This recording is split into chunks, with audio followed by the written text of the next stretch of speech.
Today's skill is really putting together everything that we've been doing for the last set of lessons. So we've had lessons where we've talked about how to find speed, distance, and time. Yesterday, we were looking at how to convert times that are odd into decimal hours and how to convert decimal hours into times. So we're going to use those two skills we were learning yesterday along with all our speed, distance, time knowledge, and we are going to see how we get on. So here I've got some information about time, some information about distance. So I know it's going to be a speed, distance, time question. So the very first thing that I am going to do, given it's a speed, distance, time question, is I'm going to draw my speed, distance, time triangle. So like we were doing on Friday, draw that speed, distance, time triangle. We're trying to find speed, so we're going to be doing distance divided by time. So I'm just going to get that information out of the question. The distance is 10 kilometers. My time, we've got a bit more work to do, going from 7:45 to 8:05. That's my time, is between these two. It's 15 minutes up till 8 o'clock and 5 minutes after. So that is 20 minutes. Now, really important thinking here. If I did distance divided by time at this point, I would get kilometers per minute. But up here, I'm looking for kilometers per hour. So I can't work with these numbers yet because this is in minutes, but it needs to be in hours because that's the unit we want our speed in. So we've got 20 minutes. Just over here, we're going to do a little calculation.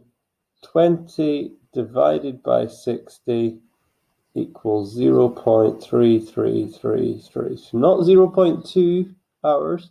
Remember, we're dividing by 60 each time because that's how many minutes there are in an hour. So we get 0.33. I'm just going to round it to two decimal places there. Hours.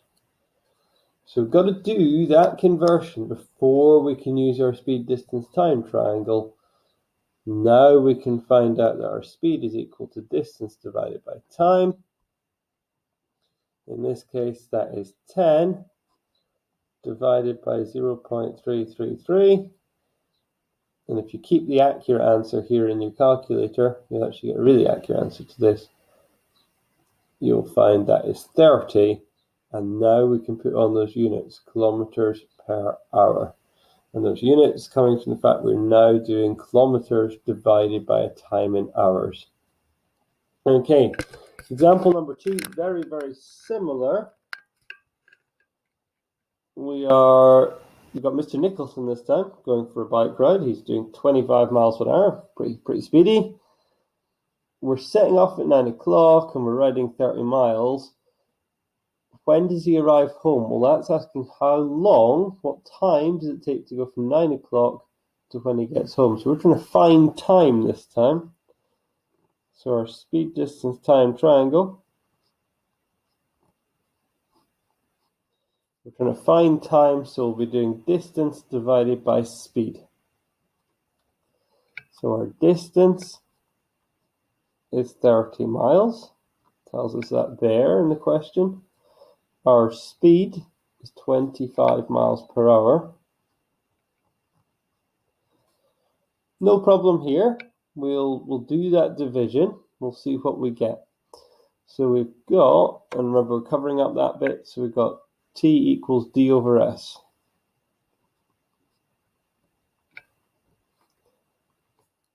Doing D over S gives us 30 over 25. Now if you put that in a calculator, it'll probably simplify or work that out to be 1.2. 1.2 what? Well, we're doing miles and miles per hour. We're looking for time, so that's 1.2 hours.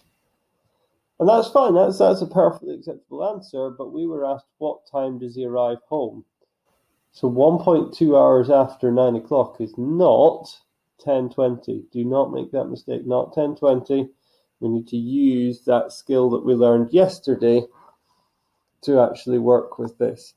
So we need to convert, well, that's 1 hour and then we've got to work with our 0.2. So 0.2 times 60 will give us how many minutes that 0.2 of an hour is. So 0.2 times 60, put that in the calculator, we get 12 minutes.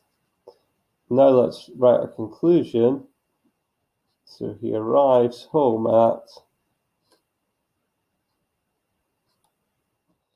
now going back up to our question, set off at 9 o'clock.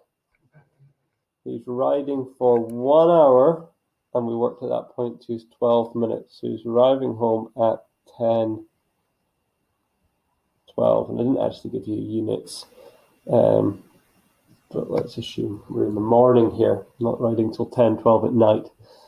So that gives you an idea of the kind of calculation I'm expecting to see. All the questions I'm going to give you today to do, yes, they're using our speed, distance, time triangle, just like they were last week, but lots of them will involve doing some conversion to decimal hours or the other way, where we've got to convert our time into decimal hours before we can do the calculation.